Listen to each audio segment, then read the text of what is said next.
Buenas tardes, bienvenidas, bienvenidos a una sesión más de El Aula, este taller de saberes y diálogos en el contexto de o en la anfitrionía de la Fundación Aguirre Azuela Chávez Jáuregui Pro Derechos Humanos y la revista de la propia fundación, la revista Tiempo de Derechos en este Instituto de Ciencia Jurídica.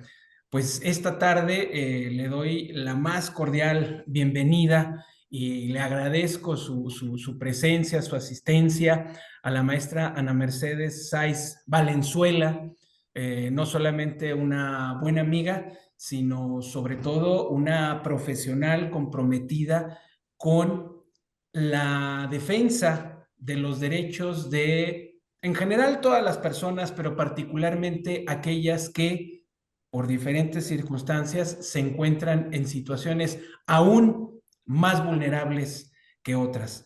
Antes de darle el uso de la voz en primer término a la maestra Sáiz Valenzuela, me voy a permitir presentarla, si es que se requiere alguna presentación de la maestra Sáiz Valenzuela, que es licenciada en Derecho por la Facultad de Derecho de la UNAM, es maestra en Derecho Público por el University College London de la Universidad de Londres en el Reino Unido.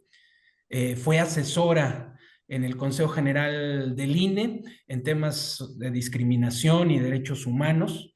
Trabajó en CONAPRED como directora general adjunta de Derechos, Legislación y Estudios y Políticas Públicas, y tuvo a su cargo la realización y divulgación de la Encuesta Nacional sobre Discriminación, la ENADIS, en 2010. Ha sido profesora de asignatura de Derechos Humanos en el curso superior de especialización en la Facultad de Derecho de la UNAM. Fue directora general de Sin Fronteras, institución de asistencia privada, integrante del Consejo Asesor del Instituto Mexicano de la Radio y también formó parte del Consejo para Prevenir y Eliminar la Discriminación en la Ciudad de México, la COPRED. Actualmente, la maestra Sáiz Valenzuela es titular de la Unidad de Asesoría Jurídica en el Instituto Federal de Defensoría Pública. Y precisamente en este contexto, en esta, digamos, en esta sección, en esta parte de este taller de saberes y diálogo, con este objetivo de acercarnos, por supuesto, a los criterios del Poder Judicial de la Federación, pero desde otra perspectiva, no solo la perspectiva de quienes juzgan, de quienes deciden, sino también la perspectiva de quienes, en este caso, defienden a las personas y lo hacen desde una institución pública, la Defensoría Pública. Bueno, pues acercarnos, en este caso, a conversar con la maestra Sáiz Valenzuela en torno al impacto de las reformas constitucionales, las más recientes reformas constitucionales en materia de Poder Judicial, en la defensa de las personas migrantes. Nos acompaña también el doctor Rafael Estrada Mitchell, a quien agradezco mucho su presencia. Muchísimas gracias, doctor. Y bueno, no sé, Una doctor, maravilla. si quisiera usted. Ustedes dos, mi querido Carlos, me da muchísimo gusto saludar a Mercedes, que tanto bien ha hecho a este país. Mil gracias por traer. No, al contrario, muchas gracias por la anfitrionía, al director de nuestra revista Tiempo de Derechos. Y bueno, precisamente, maestra Sáiz Valenzuela, como titular de esta unidad de asesoría jurídica, pero sobre todo en su calidad de experta en materia de migración y la defensa de las personas migrantes, como bien se mencionaba antes de dar inicio a esta grabación, pues, ¿cómo nos acercamos? En primer lugar, al fenómeno mismo de la migración, posteriormente al reconocimiento, a la garantía, a la tutela de los derechos de las personas migrantes y finalmente a la manera en que nuestras más recientes reformas, tanto constitucionales como legales, impactarán en la esfera de derechos de todas estas personas y pues valga mencionarlo, nos sirva un leve ejemplo esta charla, porque estoy seguro que estas reformas constitucionales y legales, pues además de tener impacto en la defensa de las personas migrantes, tendrán también un alto impacto en el resto de las personas que no somos migrantes, pero que habitamos este país. Muchísimas gracias por acompañarnos, maestra Saiz Valenzuela.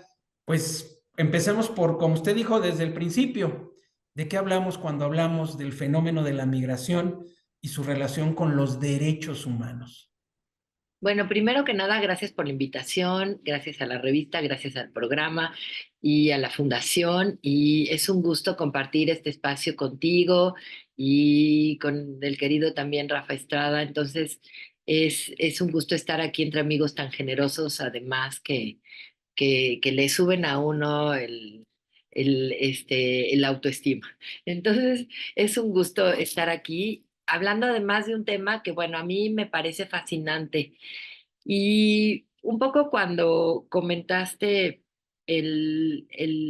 brevemente en dónde he tenido la fortuna de colaborar, pues yo estuve algún tiempo trabajando varios años en el Instituto Federal Electoral en esa época y me tocó la transición. Tuve también la fortuna de estar en el Instituto Nacional Electoral. Y creo que allí es donde me surgió a mí esta inquietud de qué posición tan compleja tienen quienes no votan en un lugar. Y ahí es donde tenemos siempre que recordar, porque a mí me preguntan luego, pero es que no tienen los mismos derechos, pero es que ¿qué derechos tienen? Por ponerte un ejemplo sencillo, en la pandemia había quien le negaban la vacuna siendo del mismo grupo de edad y estando en la zona geográfica en la que se requería y le decían, no, primero se va a vacunar a los mexicanos. ¿Dónde? ¿Por qué? O sea, eso no tiene lógica ni en la regla del programa social, no tiene lógica desde el punto de vista de salud pública.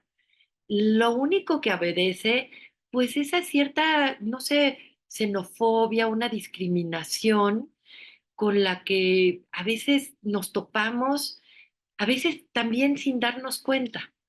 Entonces, a mí la verdad me parecía pues una situación en donde todo lo que nos han enseñado de teoría de derechos humanos, de que los derechos son interrelacionados y que tienen la misma jerarquía y todo lo que sabemos teóricamente y que se ha repetido hasta el cansancio, creo que en las personas migrantes vemos en esas personas en donde justamente este desequilibrio o la importancia de que haya esta interrelación y equilibrio, vemos en donde un ejemplo claro de la situación tan precaria en donde se rompe esta jerarquía de los derechos humanos. Y en México somos un país verdaderamente retrógrada y también en Estados Unidos, porque en Sudamérica las personas extranjeras votan cuando tienen residencia legal en los países o residencia después de un tiempo, o a veces hay ciertas limitaciones, pero votan por alcalde, pero votan por gobernador, pero tal vez no votan por presidente, y varía. Pero cuando una persona no tiene todos sus derechos políticos reconocidos, cae en una situación precarísima en donde no se vuelve capital político para nadie. Y eso es, y ahora sí que, digamos, volviendo como, ahora sí que a la teoría pura de derechos humanos, al núcleo duro de cuando te explican las características, eso fue a mí lo que me hizo acercarme a ver cómo se vive el derecho o cómo es defender a personas migrantes. Y yo creo que sí, o sea, como que en el imaginario está en el derecho de que entendemos que el derecho humanitario les aplica. Y dice, sí, pobres, pues denles de comer y tienen que tener. Pero a veces cuando brincamos a otro tipo de derechos, y hablo de derechos humanos, nos cuesta más trabajo. Cuando hablamos del derecho al trabajo, cuando hablamos del derecho a la salud, cuando hablamos de el derecho a la educación. Y entonces, como que, pues la gente naturalmente dice, no, pero espérate, pero si no son mexicanos, pero como por qué, o sea, como que hay un estudio de Oxfam muy interesante porque habla de que en el imaginario del funcionario público, el dinero que va destinado a los no nacionales es un dinero mal utilizado. Y a mí me encanta cómo lo abordamos en la Defensoría Pública porque tiene tanta importancia atender a una persona privada de la libertad mexicana imputada de cualquier delito que no tiene para pagar un abogado privado o que decide usar la defensa pública, como a una persona migrante que está privada de la libertad en la estación migratoria siglo XXI en Chiapas. Entonces, así con esa lógica que nosotros como funcionarios públicos, como encargados de garantizar la debida defensa y abrir el acceso a la justicia, no vemos tan necesario atender a personas migrantes y refugiadas. Entonces, sí quiero empezar como haciendo esa conciencia de que en el régimen jurídico mexicano, las personas extranjeras, las personas migrantes o refugiadas, tienen los mismos derechos que las personas mexicanas. El artículo primero, además, después del 2011, lo deja clarísimo. O sea, no hay una diferencia en los derechos. ¿Qué derechos tiene una persona extranjera o una persona, digamos, no nacional, diferenciados en México? Son poquititos. El derecho a votar. No me atrevería a decir que los derechos políticos están restringidos por completo. También el derecho a la libre expresión, por supuesto que la tienen con todo y que uno de los artículos que más está en el imaginario colectivo, y me lo vas a decir inmediatamente, Carlos, es el, ¿cuál artículo que siempre está en el imaginario colectivo? Que cuando un extranjero empieza a opinar algo, un Ah, periodista... claro, claro, el 33. Yo creo que no lo sabemos hasta quienes no somos abogados y todo el mundo Claro, en Twitter empieza que se calle, no puede opinar, pero hay que recordar que el 33 no está reglamentado, que es inoperable, de hecho, y que en la reforma de derechos humanos se agregó que tenían que tener un derecho a audiencia, que se les tenía que respetar en el caso de cualquier procedimiento de expulsión. No, es inoperable. Simplemente ese artículo no está reglamentado y no tiene un pie en la operatividad jurídica que se ha aplicado en vergonzosísimos ejemplos de abuso de poder por parte del Ejecutivo. Eso sí ha sucedido en la historia de México y se lo han aplicado a académicos, a periodistas, bueno, hay algunos ejemplos vergonzosos. Pero con esto lo que quiero decir es que las personas extranjeras en México, fuera de ser líderes sindicales o fuera de poder votar, básicamente tienen los mismos derechos que todos los demás. Hay por ahí algunos resquicios, híjole, que yo me atrevería a decir que por ahí quienes nos gustan los temas vamos encontrando que creo que hay una limitación para ser piloto aviador si no eres mexicano por nacimiento, ni siquiera hablan de eso.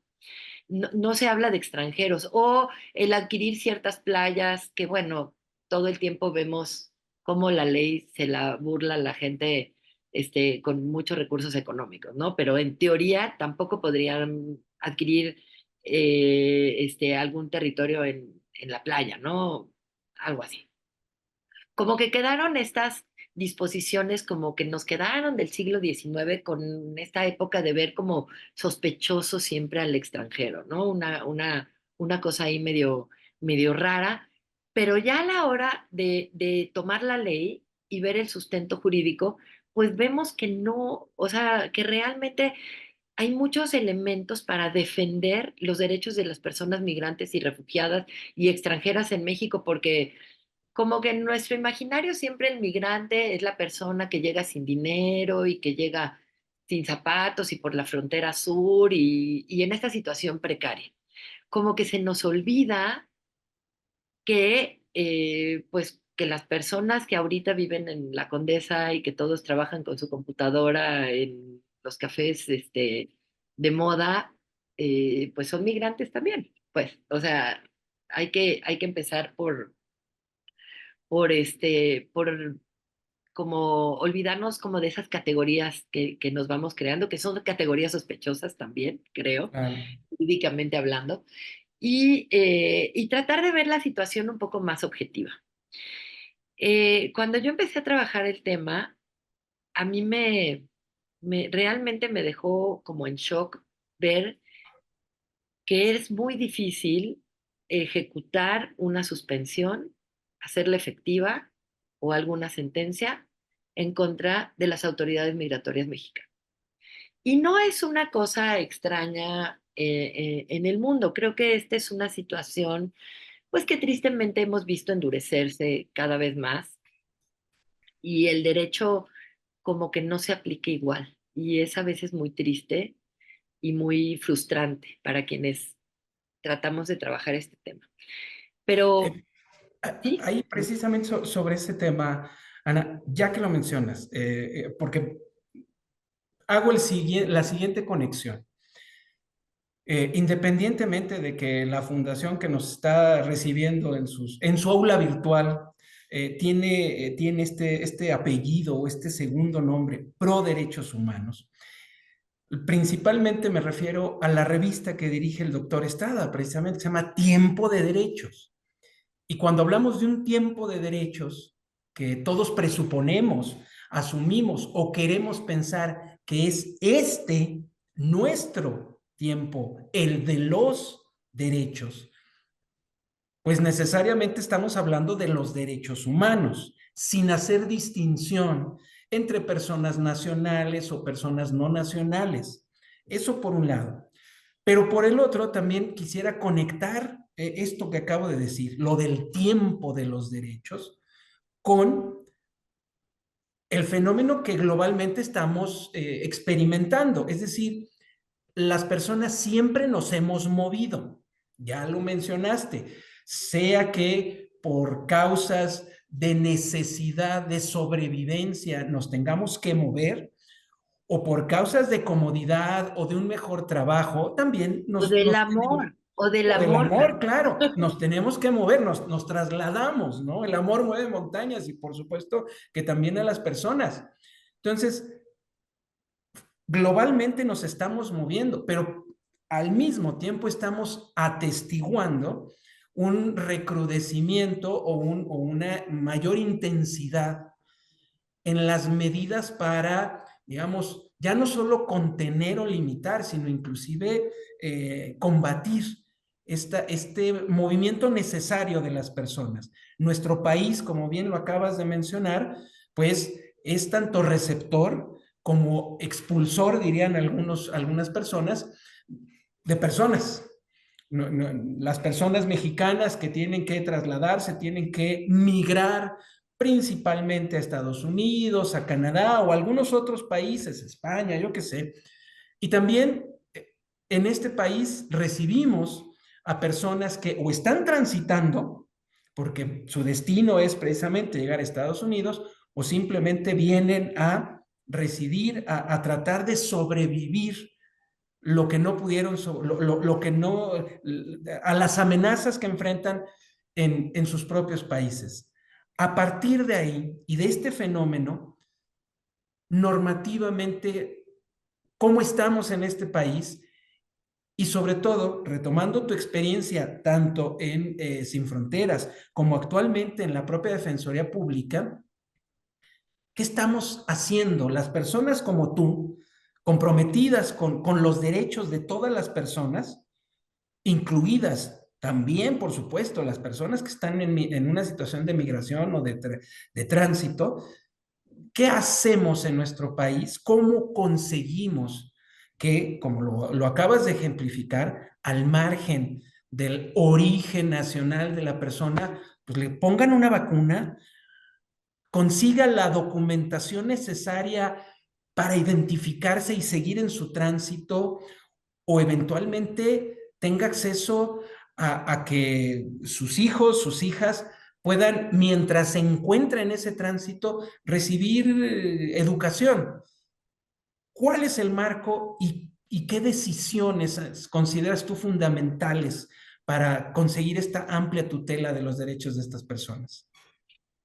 Pues a ver, creo que me hiciste como 10 preguntas al mismo tiempo, pero voy a tratar de ir por partes. Pero a ver, primero yo creo que sí es importante tener claro que no se puede estar a favor o en contra de la migración. Eso es algo que no lo digo yo, lo dice un autor, particularmente un autor alemán que se llama Hein de Haas. Dice, es como si dices si estás a favor o en contra de la ecología o como si estás a favor o en contra de la economía. O sea, la migración es un hecho que existe y que ha sido como fundamento de las civilizaciones en las que vivimos. Ahora, vivimos en un mundo global. Es como muy inocente pensar en que las personas no iban también a ser parte de la globalización. Es lógico. Ahora, vivimos también en un mundo desigual y eso también tenemos que hacer conciencia de eso, ¿no? Entonces, pensándolo así, ahora me iría yo a pensar las causas. Y ahora sí me voy a ir a categorías jurídicas expresas. Después de la Segunda Guerra Mundial, bueno, nace la Organización de las Naciones Unidas justamente para evitar una tercera guerra y demás. Y nace también en el marco de las personas refugiadas. ¿Quiénes son las personas refugiadas? Las que, digamos, en la primera categoría original del Estatuto de los Refugiados de la ONU, en la Convención, son quienes trataron de huir para salvar su vida de los nazis. Así nace la Convención de los Refugiados de la ONU. Y nace por una vergüenza mundial, que fue países que no recibieron a estas personas que venían huyendo y que finalmente acabaron muriendo en campos de concentración. Entonces, es como una reacción a que este tipo de cosas no podían volver a suceder nunca. Y entonces surge la convención que ampara el derecho de los refugiados y surge la agencia de la ONU que es la encargada como de vigilarlos. Entonces, ¿quién es una persona refugiada? Una persona refugiada es cualquier persona que para salvar su vida, su integridad, mantener su salud, preservar la vida en pocas palabras, tiene que cruzar una frontera internacional. Y eso la convierte inmediatamente en una persona refugiada. ¿Qué es lo que hace un Estado? Le reconoce la calidad, pero la persona es refugiada de facto a la hora de cruzar una frontera internacional. Y si de repente, yo toco madera, pero si nos viéramos en una situación desesperada y tenemos que salir corriendo, lo más seguro es que no llevemos papeles, no llevemos documentos, no vamos a agarrar nuestra mochila de emergencia que esté en la casa, pero, por ejemplo, si tú no estás en la casa, tendrías que salir corriendo y a lo mejor pues dejas todos tus documentos y tal vez dejas a tu familia y a veces son situaciones dramáticas que no es exageración, o sea, no hay un componente exagerado y por eso la Convención en Derecho Internacional de los Refugiados contempla que sean personas que puedan llegar sin ningún papel, sin ningún documento y no debe ser penado y no está considerado, digamos, no debe ser sancionable el cruzar una frontera internacional en estas circunstancias. Entonces, estas son las personas refugiadas. Las personas desplazadas internas, que generalmente todas las personas refugiadas fueron víctimas de un desplazamiento interno primero, son quienes para huir se desplazan dentro de su propio país y huyen para preservar igual su vida, su integridad, sus derechos básicos, digámoslo así. Y una persona migrante es una persona que cruza una frontera internacional de otra nacionalidad, digámoslo así. Las razones pueden ser diversas. Ahora, es muy compleja esta categoría jurídica que son estrictas, como el tipo penal, en pocas palabras, ¿no? Entonces, son como camisetas de una talla que las distintas personas les tienen que quedar perfectas. Y en la realidad es que vivimos en un mundo en donde digamos, el nombre técnico son flujos mixtos, en donde no se distingue muy bien quiénes son personas refugiadas y quiénes son personas migrantes. ¿Por qué? Pues porque si vienes huyendo de una situación muy precaria, de un huracán, digámoslo así, el Estatuto de los Refugiados no te protege. Entonces eres una persona migrante. o si vienes huyendo de una situación desesperada, de falta de oportunidades económicas, pobreza extrema. Ahí tampoco te va a proteger el Estatuto de los Refugiados. Y es tan marcada la diferencia que incluso hay dos agencias de la ONU que son las encargadas del mandato de ambas convenciones, digámoslo así. La primera es el ACNUR, que es la Agencia para los Refugiados de la ONU, y la otra es la Organización Internacional de las Migraciones, que tiene mucho menos de ser agencia en realidad de la ONU. Es mucho más reciente. Pero ahora lo que vemos en la realidad es que cuando le preguntamos a una persona, ¿tú por qué saliste de tu país? Pues lo primero que nos diga es para buscar una mejor vida. Bueno, pues entonces eres migrante. Bueno, porque yo tenía un negocio y me extorsionaban. Ay, ya no estoy tan seguro. Bueno, es que secuestraron a mi hija. Ah, no, bueno, entonces seguro eres un refugiado. Sí, sí me explico, es muy complejo. Y ahora, por ejemplo, las personas desplazadas por cambio climático, que digo, por cierto, probar en derecho en una corte cambio climático es sumamente complejo porque simplemente en Honduras, en una costa, sí se considera que eres víctima de cambio climático por la sequía, pero en la otra no. Eres los efectos del clima adverso, que no es lo mismo. Entonces, el ACNUR puede reconocer algún tipo de refugiados climáticos en sus directivas, pero más que nada por las violaciones que se generan después de haber sido desplazado. Porque después de haber sido desplazado de un lugar por efectos del cambio climático o digamos de un desastre natural, lo más probable es que vayan quedando en situación de vulnerabilidad y luego puedan ser extorsionados, atacados por un grupo de crimen organizado y luego tal vez se vuelvan más fácil objeto de, del crimen organizado para cometer ilícitos como que te quieran reclutar para una pandilla o algo así, porque la situación de una familia o de una persona se va precarizando. Entonces, con este ejemplo, lo que quiero decir es que las categorías jurídicas rígidas de migrante y refugiado son bastante complejas de manejar en la defensa.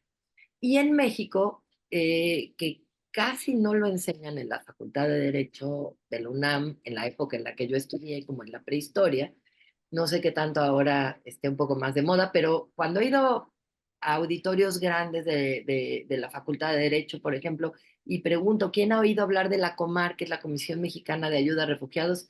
Pues por ahí levantan la mano los dos más raros y raras de todo el auditorio que por alguna razón o personal o profesional se han topado con el tema, ¿no?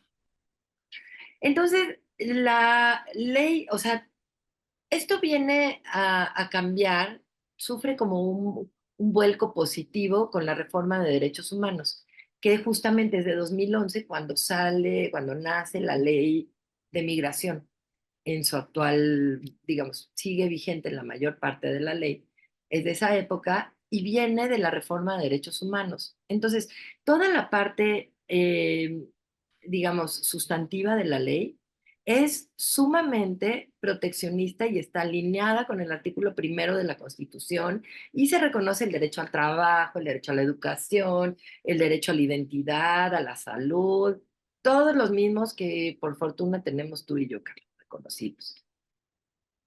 Pero el problema viene con toda la parte adjetiva. Es un dolor de cabeza tratar de aplicar la ley de migración y diría que no tanto por el contenido de la ley en sí, sino por los operadores de justicia. Hay un libro que a mí la verdad me dejó muy clara la situación, que es un libro que se llama Los Otros, de un autor que se llama Pablo Yankelevich del Colmex, en donde explica cómo nace el Instituto Nacional de Migración y platica toda la evolución como institucional que ha tenido. Y es muy interesante cuando lo cuenta, porque al primer director del Instituto Nacional de Migración le dicen, usted va a ser el titular de la autoridad migratoria y va a ser el titular del Instituto Nacional de Migración. en el siglo XIX, ¿no? Y usted se va a encargar de esa importante labor. Y bueno, ¿cuál es mi presupuesto? No, no tiene usted presupuesto, pero con ese cargo tan importante, seguramente lo va usted a conseguir en el camino. Entonces, creo que eso marca mucho la tradición desde donde se formó el Instituto Nacional de Migración. Y hay que decir que es una institución que tiene unos ingresos impresionantes autogenerados, porque obviamente autogenerados, porque cobran todos los cobros de derechos, pagos Ok. de derechos para regularizaciones migratorias y demás. Entonces, para quien no haya tenido la necesidad de hacerlo, más o menos una regularización migratoria en México vale 4,000 pesos anuales, más o menos. Y si está uno en una situación de extemporaneidad, tiene además una multa de 6,000 pesos. Y pensamos que tal vez se trata de una familia de 4 o 5 integrantes. Es Claro, una claro. situación muy compleja. Y con todo y que la Ley Federal de Derechos habla de una exención de pago de derechos para personas que realmente lo necesiten, en la realidad es sumamente complejo obtener esta exención de pago de derechos. Entonces, ahí tienes una primera barrera para la regularización migratoria en México y que se aplica pues de una manera bastante arbitraria por el Instituto Nacional de Migración. Y lo vemos simplemente en el aeropuerto. En el aeropuerto es muy frecuente que nos hablen porque tienen una persona detenida, y generalmente son colombianos y generalmente, pues también personas que vienen del Lejano Oriente o, pues, hay ciertas nacionalidades que tienen ya como, son clientes frecuentes, digámoslo así, del Instituto Nacional de Migración, ¿no? Porque caen en ciertos tipos de perfilamiento racial o ciertos estereotipos que ya tiene el Instituto Nacional de Migración. Y son personas que siempre es complejo, no, no, digamos que la aplicación de la ley de migración no es tan este, imparcial que digamos, ¿no? Entonces, bueno, estos son, digamos, es el ordenamiento que rige toda a las personas migrantes. Ahora quiero hablar un poquito de la ley de refugiados. La ley de refugiados, asilo político y protección complementaria, que está también vigente, data de la misma época y nace un poco como para darle formalidad a la protección que se les dio básicamente a las personas guatemaltecas que llegaron con la guerra, bueno, con todas las guerras de Centroamérica, y curiosamente es la época en la que coincide con el TLC. Entonces, ahí nace la Comisión Mexicana de Ayuda a Refugiados, que básicamente tenía oficinas, un par de oficinas en el sureste de México.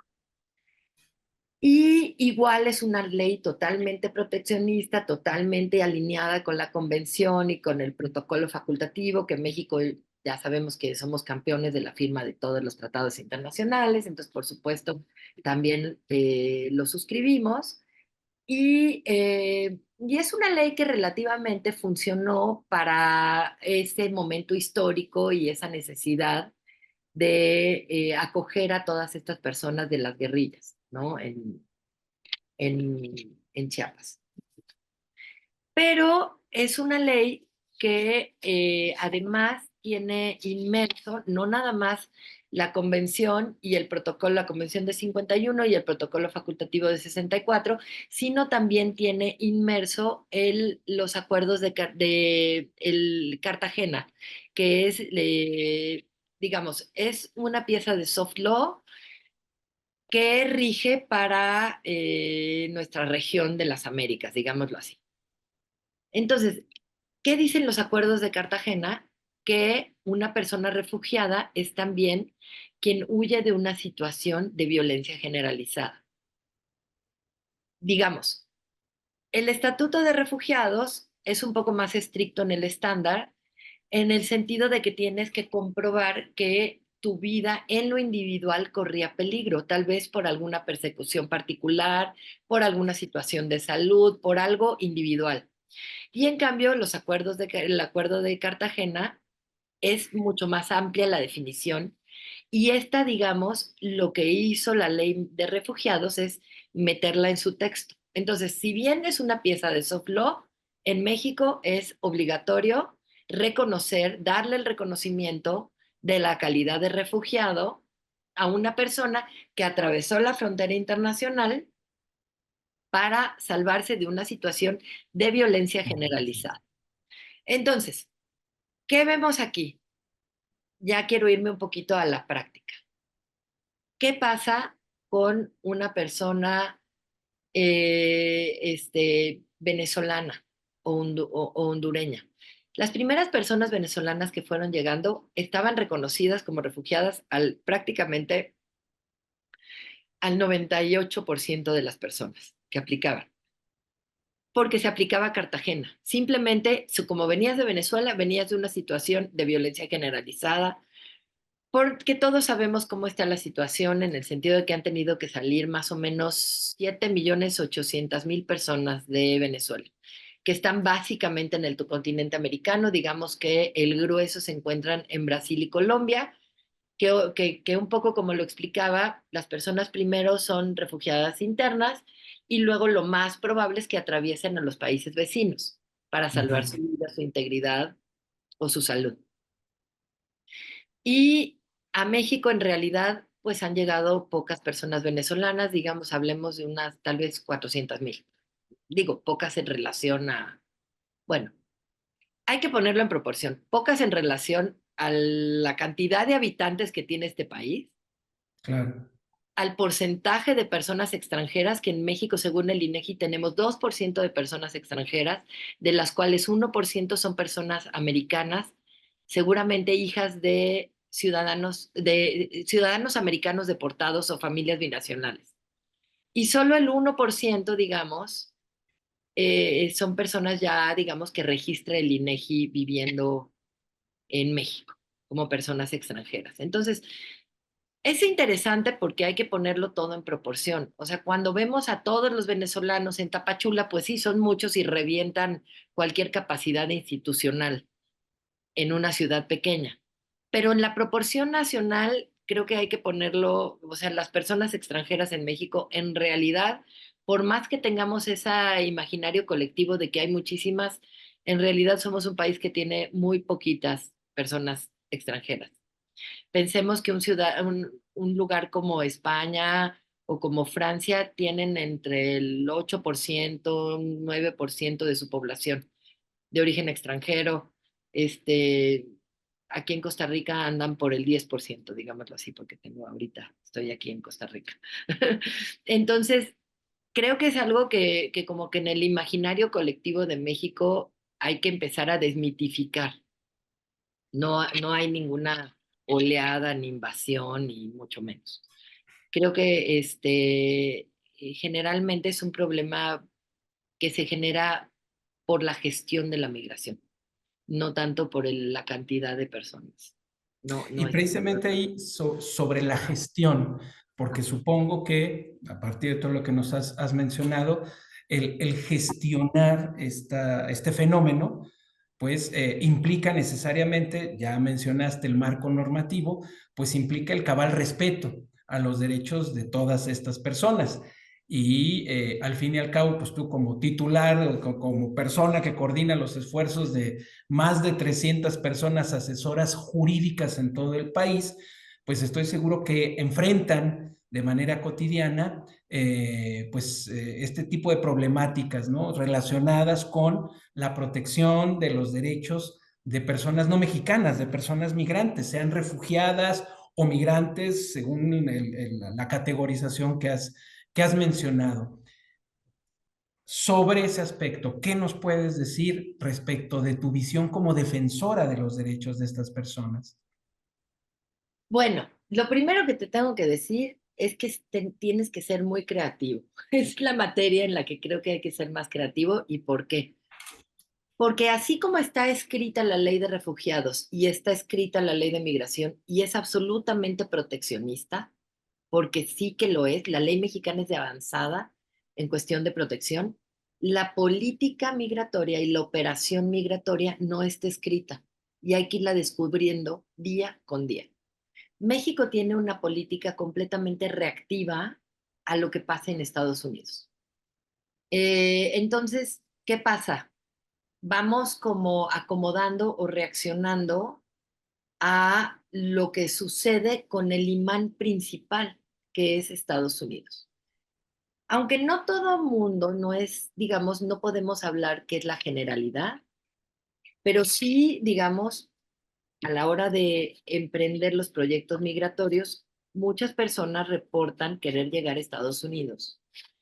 Y por muy diversas razones, casi no hablamos, pero más o menos la mitad de las personas que tienen un encuentro con las autoridades migratorias en Estados Unidos, CBP, son mexicanas, siguen siendo mexicanas y después de que México había disminuido, ahorita otra vez está en un aumento las personas y es un poco contraintuitivo porque la gente, o sea, como que se tiende a pensar que la gente que migra es la que menos dinero tiene y para migrar hay que tener dinero.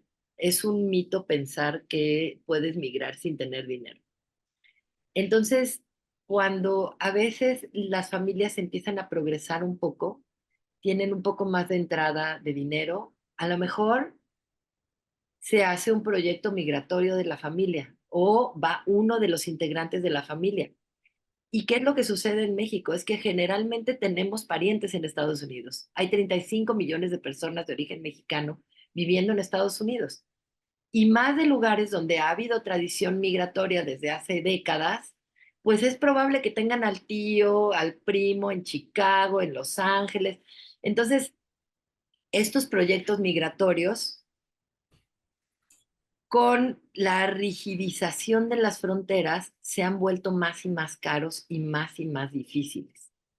Y contrario a lo que han querido hacer con la política migratoria en Estados Unidos a partir del 11 de septiembre, han hecho la frontera tan difícil de cruzar que han roto esos ciclos de migración circular, que iba la gente, trabajaba, ahorraba, regresaba, los hijos podían ir a la escuela en México, tenían una mejor vivienda, volvían a ir, hacían otro ciclo, volvían a regresar, iban y invertían dinero en sus lugares de origen. Bueno, esto es una situación que por la rigidez de la frontera ya no se puede dar el lujo a una familia de perder al proveedor que esté en Estados Unidos para que venga en la Navidad y ya no pueda regresar. Entonces, ¿qué es lo que sucedió? Que empezaron a migrar ya grupos familiares.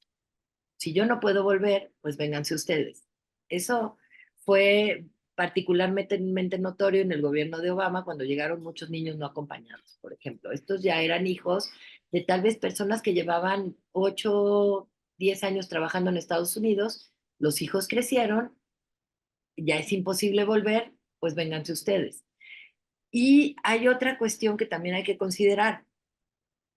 Para nuestro país las remesas son muy importantes, pero por ejemplo, para países como Honduras, representa tal vez el 60% de su Producto Interno Bruto o 70%. Entonces, se vuelve como un ciclo muy complejo de romper para las familias, para los gobiernos, tienen ese incentivo. Entonces, ¿a qué viene todo mi rollo? Es que la política migratoria se va construyendo para tratar de desincentivar que las personas puedan migrar o ir complejizando. Un ejemplo muy claro es nosotros no teníamos visa para personas venezolanas y ahora exigimos una visa para personas venezolanas. Y esto es complejísimo porque las personas venezolanas ahorita, hoy por hoy, no pueden conseguir un pasaporte de su propio país. Entonces, ¿cómo vamos a exigir un visado previo a llegar a México? Esto se vuelve complicadísimo. Y entonces las visas se han vuelto un sistema, digamos, de filtros que más que tener que ver con cuestiones de seguridad, pues parece que son filtros que más bien son difíciles de superar para las personas de pocos recursos. Las visas son costosas en general y es complejo. Entonces, ¿a qué voy? Es que la política migratoria se va construyendo y la vamos descubriendo cuando vemos qué es lo que están pasando las personas. Entonces, de repente notamos que, por ejemplo, hay personas que cruzaron la frontera del sur, tal vez por una razón, tal vez son refugiados, cruzaron una frontera. Y lo que deberían de tener, porque es lo que marca la ley, es una visa por razones humanitarias. La ley lo contempla perfectamente bien. Para todas las personas que sean refugiadas y que tengan intención de iniciar un procedimiento en México, tienen derecho a tener una visa por razones humanitarias. ¿Mm? Lo mismo debería operar para alguna persona que esté esperando su cita para tener asilo en Estados Unidos. Tal vez una espera en México, pues tal vez de 7 meses. Es lo que están tardando más o menos las citas para solicitar asilo en Estados Unidos. Y te voy a dar unas cifras. Por ejemplo, en 2022 dimos 25,000 visas por razones humanitarias. En 2023 dimos 24,000, pero en 2024 dimos 108. 108 visas por razones humanitarias en México. O sea, disminuyó dramáticamente. Yo esto no veo ningún cambio en la ley, pero sí veo un cambio en la política migratoria. Y en torno a la política migratoria, digamos, uno de los principales derechos muy poco apreciados en el discurso contemporáneo, pero fundamental, todos nosotros, todas nosotras lo sabemos, es el derecho al debido proceso. Las personas migrantes tienen derecho al debido proceso para lo que les corresponda enfrentar. ¿Y cómo se les garantiza en nuestro país? Bueno, ahora qué bueno que pasaste esa pregunta, porque de tenerlo, en teoría, pues claro que lo tiene, por supuesto, porque este está en la Constitución y ya tenemos el paraguas normativo del artículo primero y como ya dije, tanto la ley de migración como la ley de refugiados son leyes perfectamente proteccionistas con procedimientos clarísimos. Pero ¿qué es lo que pasa? Ahora, si tú tratas de solicitar asilo en la oficina de la Comisión Mexicana de Ayuda a Refugiados, no te sellan tu solicitud. Yo llego con mi solicitud y no me la sellan. Oiga, ¿por qué no me la sellan? Porque ya lo anoté en una lista y yo le voy a mandar un correo. No, pero es que ¿cómo? Y si me quieren deportar, ¿yo cómo voy a demostrar que yo estoy solicitando asilo? La base del derecho al asilo es la protección contra la devolución a un país donde corre peligro tu vida. ¿Qué es lo que te puede proteger de una deportación? Tener un documento sellado, tener una solicitud iniciada. Y esto hoy por hoy no es posible en México. No te dan un sello. Y entonces, nosotros como abogados comprometidos tenemos que empezar por documentar el que no me quieren sellar mi solicitud para poder impugnar. Por ahí tengo que empezar, Por el sello mismo. por el sello mismo. Y esto ya en México estaba superado, pero tú recuerdas, Carlos, porque ya no somos tan jóvenes, que así era. No te querían sellar las autoridades y tenías que hacer un amparo porque no te sellaran las autoridades. ¿Te acuerdas? Distintos trámites que tenías que hacer. Sí. Una solicitud de una pensión, o yo no sé, era frecuente. Pero eso estaba superado hace décadas. Y hoy por hoy las personas migrantes no les quieren sellar su solicitud de asilo. Entonces, ahí hay que empezar. El acceso al asilo es un derecho humano reconocido en el 17 de la Constitución. Y si yo llego, es como en las películas, si yo llego al aeropuerto y digo, no, es que yo necesito asilo porque yo tengo diabetes y no hay insulina en el país donde yo vengo de Haití y no hay insulina, yo quiero asilo. No, la migración te puede decir, no, no le creo, no, no le creo. Este haitiano me está mintiendo. Esta señora venezolana que dice que necesita una diálisis es una exagerada. No le voy a dar acceso al procedimiento. Y eso es una arbitrariedad conforme a la ley.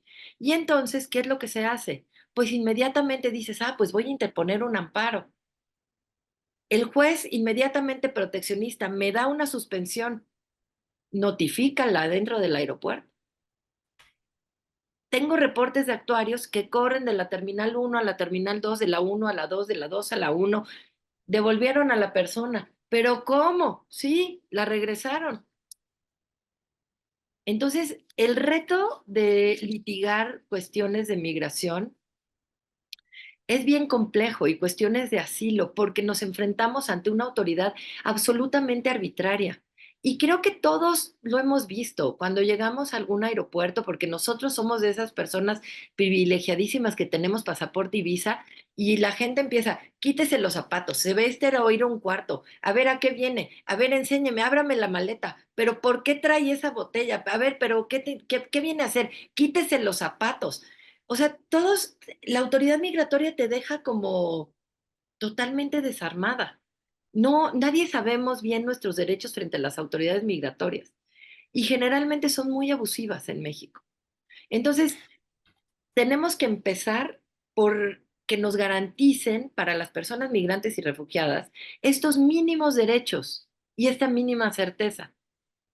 Y hubo una decisión importantísima en la Corte que cambió el paradigma, digamos, de la política migratoria en México, me atrevo a decir.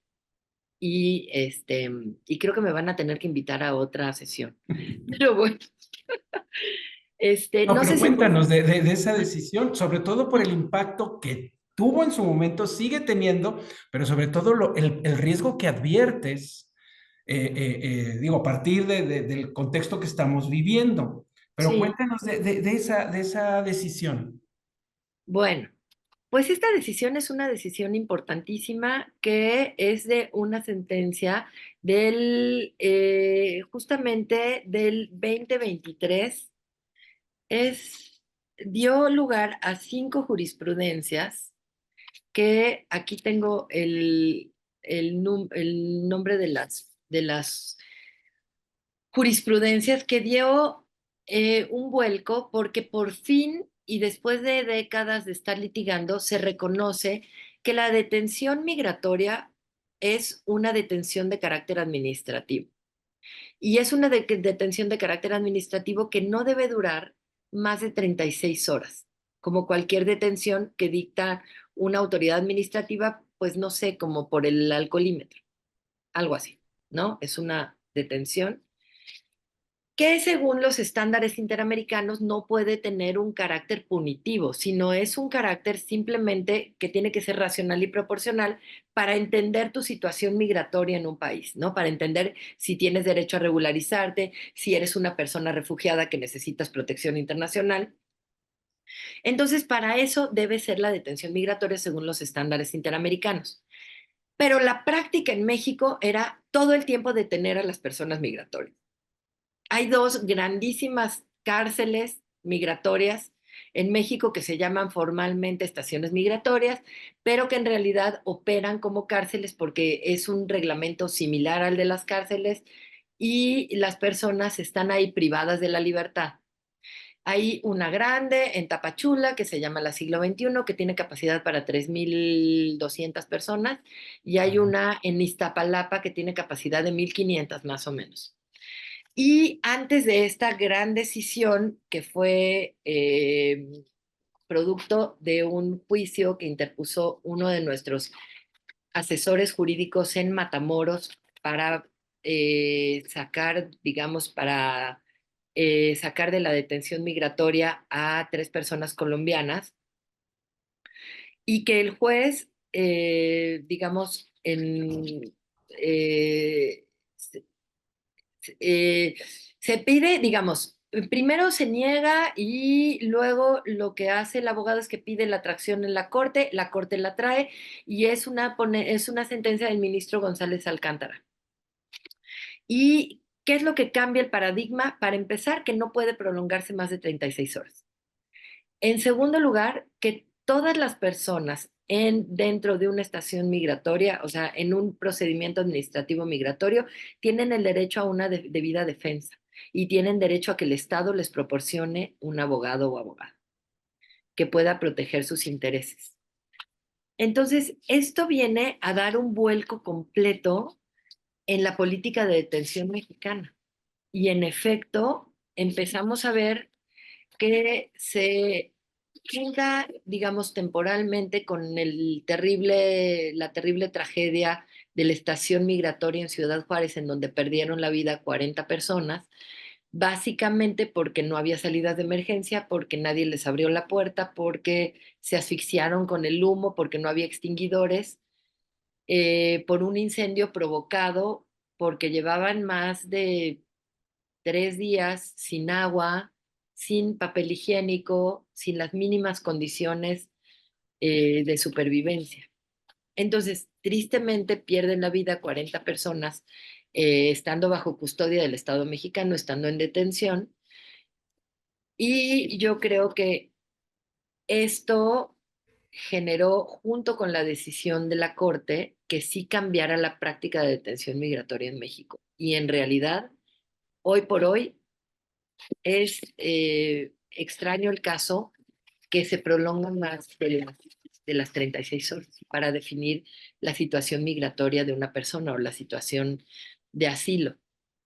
Esta decisión ha traído muchísimos retos, porque si bien es lo deseable y es lo que deberíamos de poder hacer, es una decisión que no estuvo aparejada de un presupuesto en donde pudiéramos tener, así como hay defensores públicos en todas las fiscalías, no podemos tener, ahorita no tenemos el capital, los recursos humanos para poder tener 24/7 personas dentro de una estación migratoria.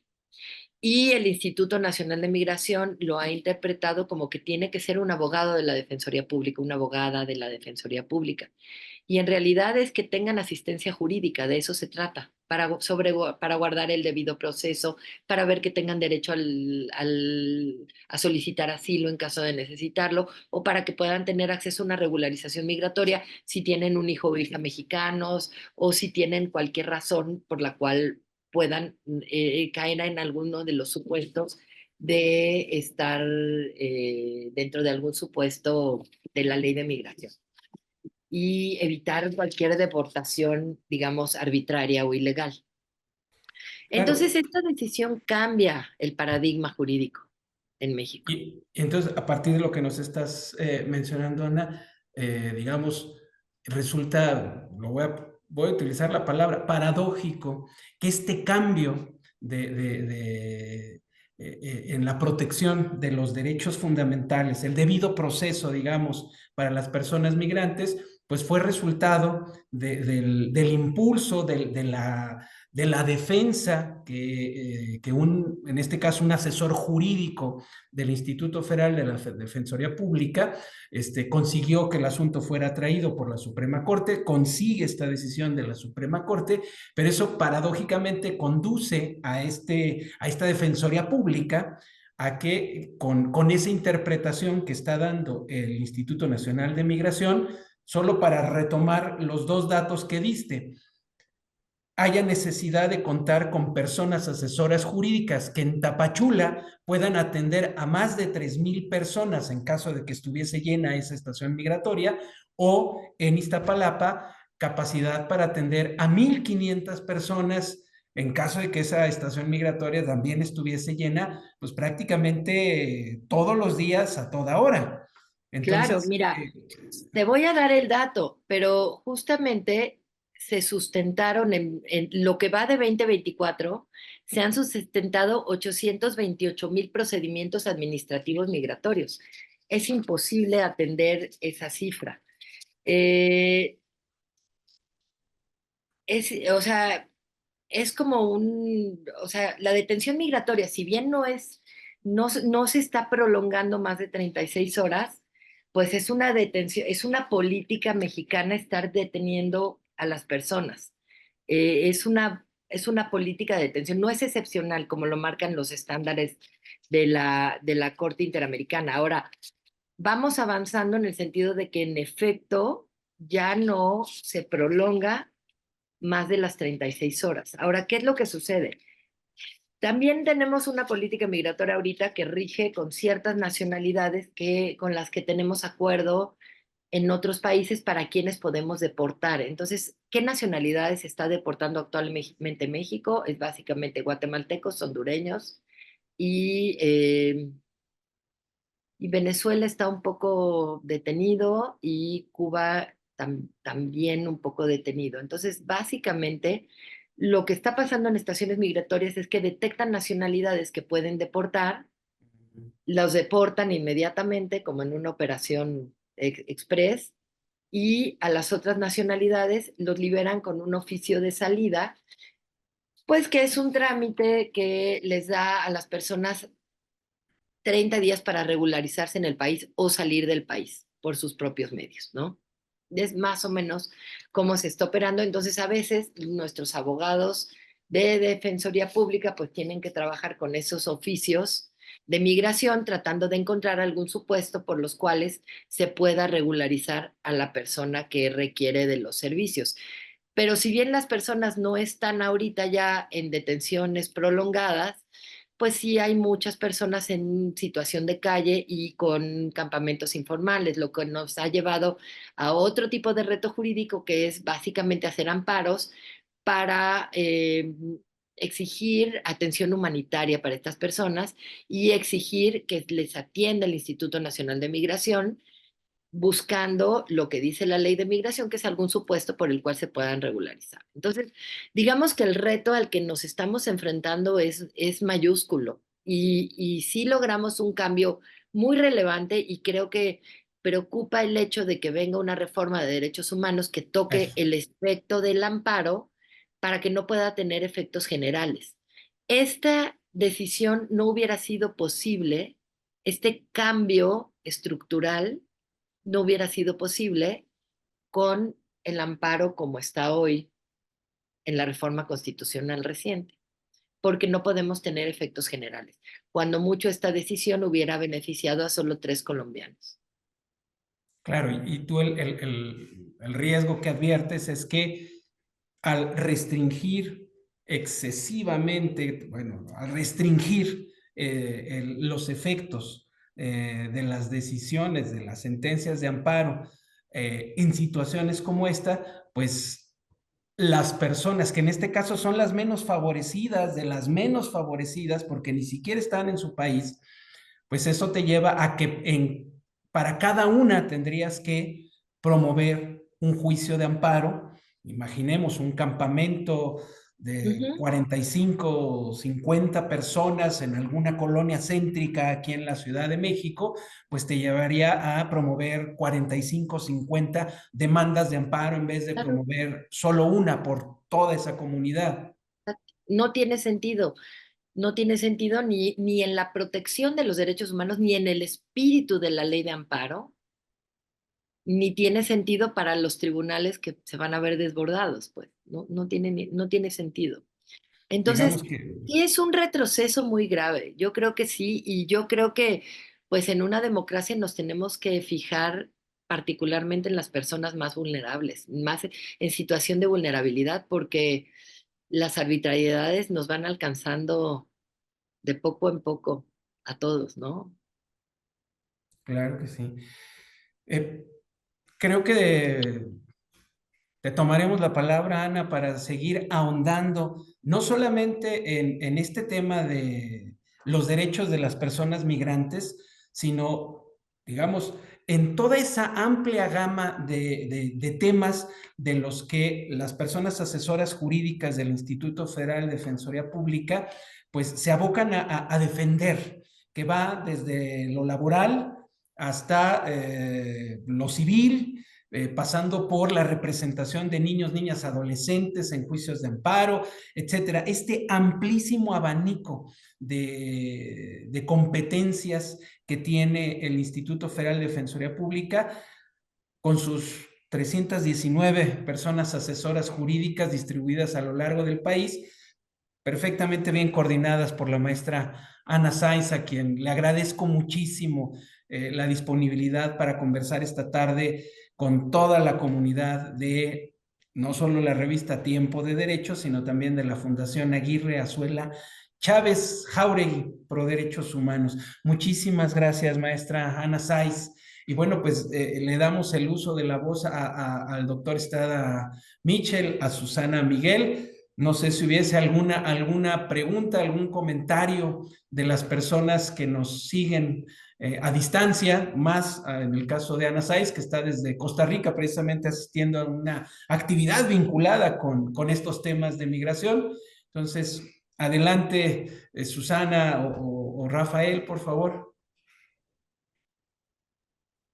Gracias, buenas noches. Encantada de escucharla, maestra. Es una exposición muy completa, muy interesante y pues bueno, nos deja pensando, así es que esperamos el siguiente programa en esta materia también. Y ahí está el doctor Estrada ya conectado. No, aquí estaba yo, pero como iba manejando, nada más disfrutando a mi queridísima Mercedes Sáiz. Pero ya me pude, ya me puedo conectar a la cámara para no marear a nadie. Qué espléndida charla. Me has, me has abierto mucho los ojos de muchas categorías que no sabía yo que eran tan poco útiles en materia migratoria, Ana Mercedes. Mil gracias. Pues qué gusto, Rafa, ya ven. Yo con todo gusto, ya ven que a mí me gusta hablar del tema, así que eso no es problema, el día que quieran. Lo repetimos con todo gusto. Qué gusto, de verdad, qué generosos y le agradezco mucho a la gente el tiempo y ojalá los pueda contagiar un poco, por lo menos la curiosidad de este tema. Eso quisiera yo decir, si me lo permite el doctor Báez, desde que tuvimos el gusto de tenerte en el entonces Instituto de la Judicatura Federal promoviendo estos temas desde Sin Fronteras, eso es lo que siempre ha logrado la doctora Sáiz, entusiasmar a muchos que nos planteamos la cuestión del otro, de la otra, del migrante, con ojos completamente renovados cuando la escuchamos. Eso hay que agradecértelo desde la trinchera en la que usted es lo que logra siempre. Muchas felicidades. Muchas gracias, Rafa, por tus generosas palabras. Y nada más tenemos su reconocimiento, doctor, si gusta presentárselo. ¿Ya está el reconocimiento ahí, sí? Voy. Ahí se movió. Pues ahí lo tiene el doctor Báez. Ahorita lo bajo, que ya se movió.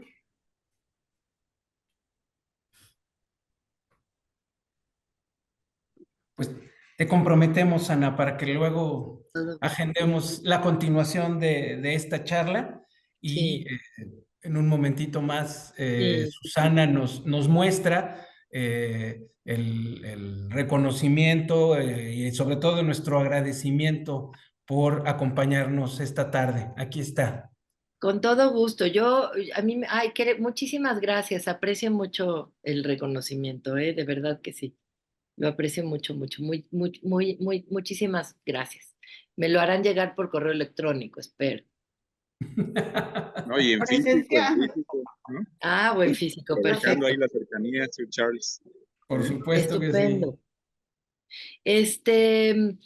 Pues yo les sugiero que hagamos una de refugiados, de Derecho Internacional de los Refugiados. Yo creo que sería buenísimo. Nos ponemos de acuerdo y la programamos acá en atención al calendario del aula, en este espacio dedicado precisamente a la Defensoría Pública.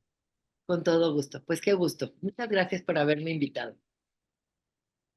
Muchísimas gracias a la doctora Ana Mercedes Sáiz Valenzuela. Muchísimas gracias, doctor Rafael Estrada, por su anfitrionía, a doña Susana Miguel por todo el apoyo y la organización de este capítulo más de El Aula, el taller de saberes y diálogo de la revista Tiempo de Derechos de esta fundación. Muchísimas gracias a todas, a todos y buenas noches.